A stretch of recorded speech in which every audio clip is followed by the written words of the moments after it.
Shedding versus breakage. Let's talk about it. Shedding is a natural part of hair growth cycle. Each hair strand goes through a life cycle. It grows, reset, and eventually fall out to make room for new growth. On average, we shed 50 to 100 hairs per day, and sometimes more if you haven't detangled in a few weeks. And this is how to tell if it's shedding. The hair strand will be long, usually your full hair length. You'll see a white bulb at the root end, and that's the hair follicle. It often happens during detangling or wash day, especially after a protective style. Shedding is normal, but if it suddenly increases or feels excessive, like handfuls of hair every time you touch it, it may be triggered by several factors like stress, poor diet, illness, long-term medication, or hormonal changes. On the other hand, breakage is when the hair strands snap or split, and that's not natural. It's a sign of damage. It means your strands are weakened, dry, or under stress, and they are breaking off before they have reached their full length.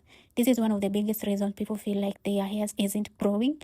It's growing, but it's breaking just as fast. And you can tell if it's breakage if you'll find short, uneven piece of hair, no white bulb at the root. It might be all over your sink, your shirt, or even your comb. And the common causes of breakage are dryness or lack of moisture, protein and moisture imbalance, heat damage, rough detangling. When you do your hair when you don't feel like doing it, you might end up causing rough detangling, over manipulation, tight hairstyle, harsh chemicals, or even chemical damage. Shedding is normal, but breakage is preventable.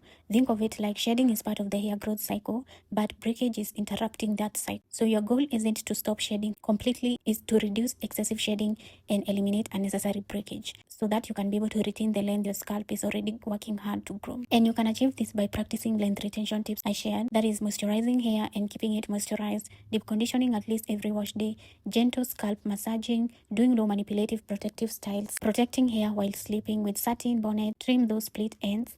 Additionally, you can try incorporate herbs in your routine. I love green tea and nettle, they are DHT blocker. Hibiscus and rosemary tea, they help to promote blood circulation. I like to use mine before I deep condition. Shedding and breakage are not the same. One is natural and expected, while the other one is a red flag. Once you understand the difference, you'll be able to take better care of your hair, keep your ends intact, and finally see the length retention you've been working. Because as I said, your hair is growing, so let's make sure it stays growing.